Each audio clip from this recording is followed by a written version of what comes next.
yeah, delighted to spend some time with you today. I'm a very lucky man. Can we have the first slide up, please, John?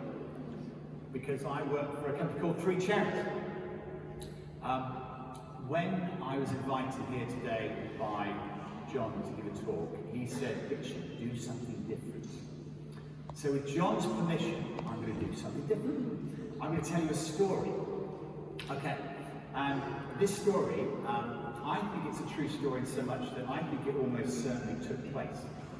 So I'm going to take you back in time to once upon a time, 800 years ago, because, ladies and gentlemen, I'm sure many of you know this building is 800 years old. Can you believe that? 800 years old. It's amazing. It's the oldest Gothic cathedral in England. It has these amazing scissor arches that were added later. Started in 1175, consecrated in 1239. Wikipedia is really, really useful, isn't it? What an amazing place. So this story, okay, so bear with me. Imagine there's a family, and this family is living about 20 miles away from here. And in this family there's a young man. And the young man, let's call him Sam Smith, okay? And Sam wakes up on his 16th birthday, and he announces to his mum and dad, "Here, mother, father, I'm off to Wales to find my fortune." Because that's how they talk to me. Anyway, so there we go. Oh, Sammy, no, Sammy, you want to get lost. Sam, if you're going to go to find your fortune, you're going to go. Anyway, so Sam sets off. He packs his sheep's bladder, yeah, and Sam Smith sets off in the sunshine to seek his fortune. So, imagine him walking to Wales. Now, in those days, Sam would have lived in a forest, right? He would have lived in a single-story wooden shack, probably. He probably had never travelled more than 2 or 3 miles from his home. Yeah. So it was a big journey for him. And imagine him walking towards this amazing cathedral. And imagine at some point in his journey he would have walked, and he would have come to a hill, or a hillock, or the clearing, the trees would have finished because England was covered in forest. And at some point in his journey, he would have looked up and he would have seen for the first time Wells Cathedral. Can you imagine? And he would have walked up to Wells Cathedral and, oh my, can you imagine? So this building 800 years ago, this would have been bleeding edge technology. This would have been modern technology 800 years ago. But the curious thing is, when we think of technology, when we say the word technology, we don't necessarily think of buildings, do we? Do we? Do you? Anyway, sticking with technology and moving the clock forward, still back in time, I want to introduce you to this gentleman.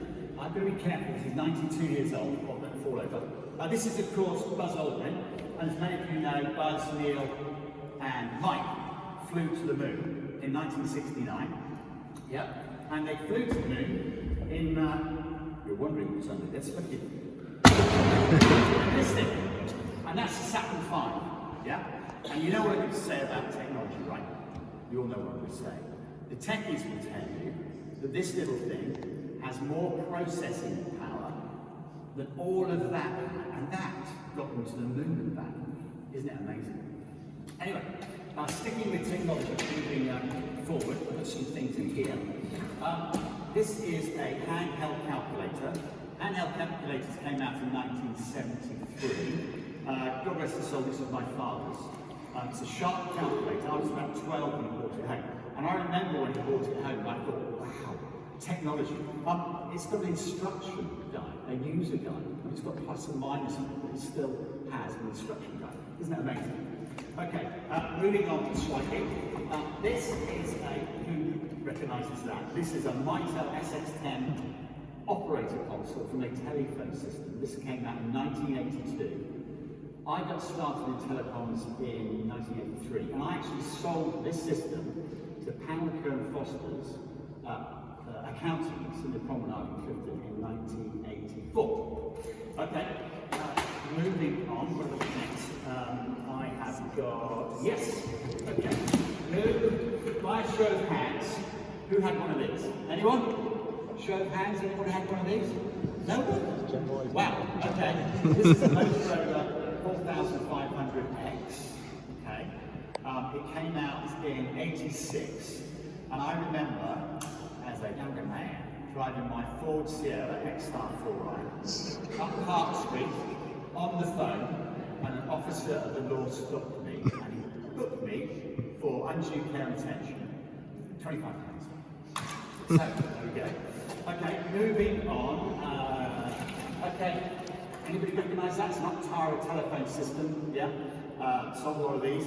The receptionist would have one of these, lots of buttons, because the receptionist needed to transfer calls, what have you. And the other person in the organisation who had one of these was the boss. Why? Because the boss was important. Didn't have a clue how it worked. Didn't have a clue what the buttons were. Okay. Moving on, very popular phone system, Panasonic A series. Yep. Well done. Okay, what have we got next? Oh yes, who can tell me, anyone have a guess, when was the first SMS text message sent in the UK? Anybody who doesn't know this? Anyone? 1992. Yeah, it's a Vodafone engineer. And the message was Merry Christmas. It's 30 years ago. So think about all the SMS messages that have been sent since then. Amazing. Okay, next one. Who had one of these? Nokia 1610. Did anybody have one of these? Yes! Lots of show of hands. 1996. Yep.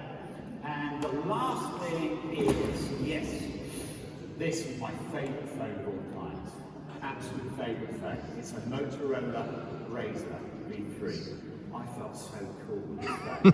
And the main reason was because it made me feel like Captain Kirk. Bring me up to go. Great phone, great phone. Okay, so when you think about where we come, technology, 800 years ago, 1969, various things there, and we come from all of those to this, yeah, and then I think to this cloud, yeah, that mysterious thing we call the cloud, and that's where we come in. And if you find it mysterious, then maybe give us a call. We'll come and see you and give you a package very close as well. Okay, so we're going to move on to the central part of our presentation. Free Cherries, we resell lots of products and services. We're only as good as our trusted partners. We're very fortunate we've got Sonic War today. Sonic War specialise in cyber security, and they help keep our clients safe when it comes to their IT networks. I'd like to introduce you to Mark Evans, who's one of the UK directors of Sonic War. Mark's going to do a few minutes, and then I'm going to come back and we'll finish off, and I'll hand over to Mark. Thank you, Richard. Can you hear me?